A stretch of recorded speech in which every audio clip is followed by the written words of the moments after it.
ಕುಮಾರಸ್ವಾಮಿ ಕೂಡ ಯಾವುದೋ ಒಂದು ಗ್ರಾಮಕ್ಕೆ ಹೋದಾಗ ಹಾರಾಟ ಬಳಸುವಂತಿರ್ತದ. ಅವ್ರ ದಿನ ಲಿಂಗ ಪೂಜೆ ಆಗ್ಬೇಕು. ಲಿಂಗ ಪೂಜೆ ಆಗ್ಬೇಕಾಗಿತ್ತು ಅಂತಂದ್ರೆ ಶುದ್ಧವಾಗಿರ್ತಕ್ಕಂಥ ಆಕಳ ಹಾಲು ಬೇಕು. ಲಿಂಗ ಪೂಜೆಗೆ ಆಕಳ ಹಾಲು ಬೇಕು.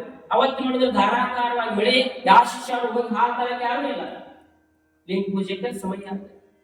ಅಷ್ಟರೊಳಗೆ ಏನಾಗ್ತದೆ ಅಂತಂದ್ರ ಒಬ್ಬ ಕುರುಬರ ಬಗ್ಗೆ ಕುರುಬ್ರಾಹ್ಮಣ ಅವನ ಯಾರು ಹೇಳಿರ್ತಾರ ಹಿಂಗ ಕಾಣಿಗಲ್ ಕುಮಾರಾಚಾರ್ಯ ಬಂದಾರ ಅಂತ ಅವ ಮಳಿಯೊಳಗೆ ಕಷ್ಟಪಟ್ಟು ಬಂದಿದ್ದೇನ ಎಲ್ಲಿ ಸಿಗ್ತಾವ ಅಲ್ಲಿ ಹಾಲು ತಗೊಂಡು ಓಡಿ ಅಜ್ಜಾನ್ ಕೊಡ್ಬೇಕು ಅಂತ ಒಂದ್ ತಪ್ಪನ ಹಳ್ಳಿ ಹೋಗಿರ್ತಾರ ಅಜ್ಜಾನ್.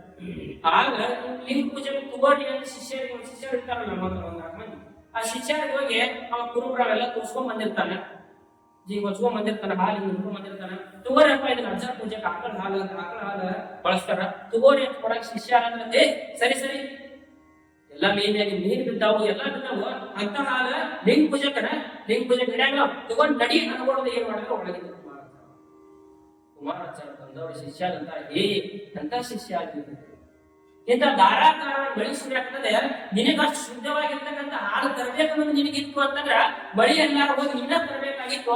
ಆದ್ರೆ ನಿನ್ನ ಹತ್ರ ಭಕ್ತಿ ಇಲ್ಲ. ಅವ ನನ್ನ ಮ್ಯಾಲಿರ್ತಕ್ಕಂಥ ಭಕ್ತಿಗೆ ಆಕಳ ಹಾಕ್ಬೇಕು ಅಂತ ತಗೊಂಬಂದನ. ಅದಕ್ಕಿಂತ ಪವಿತ್ರವಾಗಿರ್ತಕ್ಕಂಥ ಹಾಲಿಲ್ಲ, ಅದರಿಂದ ನಾನು ಇವತ್ತು ನೀವು ಪೂಜೆ ಮಾಡ್ಕೊತೀನಿ ಅಂತ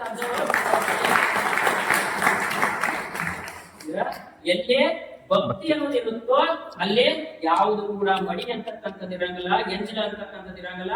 ಭಕ್ತಿ ಒಂದಿತ್ತು ಅಂತಂದ್ರ ಎಲ್ಲವೂ ಕೂಡ ಶುದ್ಧವಾಗಿರ್ತಕ್ಕಂಥದ್ದು. ಅದಕ್ಕ ನಮ್ಮಲ್ಲಿ ಭಕ್ತಿ ಇರಬೇಕು ಅಂತ ಕೊಟ್ಟೆ ಹೇಳುವ ಗುರುಕುಮಾರ ಪಂಚಾಕ್ಷರೇಶ್ವರ ನೀನು ಅಂದ ಅನಾಥ ಮಕ್ಕಳ ಮೇಲೆ ತೋರಿದ ಭಕ್ತಿ ಅಂತ. ಇವತ್ತು ಅವ್ರು ನಮ್ಮ ಯಾಕೆ ಭಕ್ತಿ ತೋರ್ಯಾರ. ಆನಗಲ್ ಕುಮಾರ್ ಅಜ್ಜರು ಇಬ್ಬರ ಅಂಧ ಮಕ್ಕಳು ಹಾಡ ಹಾಡಕತ್ತಾರ. ಆನಂದ ಆಗೈತಪ್ಪ ಅಂತ ಜೋಡಿಗೆ ಒಳಗೆ ತಿರುಗಿರ್ತಕ್ಕಂಥ ಮುಟ್ಟಿಗೆ ಹಾಕಿ ಬಂದಿಷ್ಟ ರೊಕ್ಕ ಹಾಕಿ ಬಂದಿದ್ರು ಅಂದ್ರೆ ನಾವು ಯಾರು ಇಲ್ಲಿ ಇರ್ತಿದ್ದಿಲ್ಲ. ಯಾಕೆ ಹಾಕಿ ಬರ್ಬೋದಾಗಿತ್ತು. ನಾವು ನೋಡ್ತೀವಿ ರೊಕ್ಕ ಹಾಕಿ ಬರ್ತಾರೆ, ಏನ್ ಮಾಡ್ತೀವಿ ಕೊಟ್ಟು ಬರ್ತೀವಿ. ಆದ್ರೆ ಅವರು ಜೋಡಿಗೆ ಒಳಗೆ ತಗೊಂಡು ರೊಕ್ಕ ಹಾಕಿ ಬರ್ಲಿಲ್ಲ. ಮುಂದಿನ ವಿಚಾರ ಮಾಡಿ ಅವರನ್ನ ಜೋಡಿಗೆ ಹಾಕೊಂಡು ಬಂದ್ರು ಅಂತ ನಾವೇನೋ ಅಂದ್ರೆ ಅವ್ರು ಇಲ್ಲ ಅಂದ್ರೆ ನಾವ್ ಯಾರು ಇರ್ತಿದ್ದಿಲ್ಲ. ಅದಕ್ಕ ಅವರು ನಮ್ಮ ಅಂಧ ಅನಾಥ ಮಕ್ಕಳ ಮೇಲೆ ಅವ್ರು ಯಾರು ದೇವರ ಮೇಲೆ ಮೊದಲು ಭಕ್ತಿ ತೋರಿಸ್ಲಿಲ್ಲ, ನಮ್ಮ ಮೇಲೆ ಮೊದಲು ಭಕ್ತಿ ತೋರಿಸಿದ್ರು. ಅದಕ್ಕೆ ಆ ಭಕ್ತಿಗೆ ನಾವೇನು ಮಾಡ್ಬೇಕು ಅಂತಂದ್ರೆ ಇಲ್ಲೊಂದಿಷ್ಟು ಸೇವೆಯನ್ನು ಮಾಡ್ಬೇಕು. ಹೌದಾ?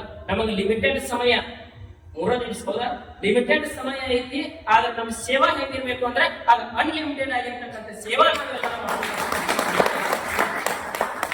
ಇವತ್ತಿನ ನಮ್ಮ 2 ನುಡಿಗಳನ್ನ ಆ ಕುಮಾರ ಪಾದಕ್ಕೆ ಸಮರ್ಪಣೆ ಮಾಡ್ತೇನೆ.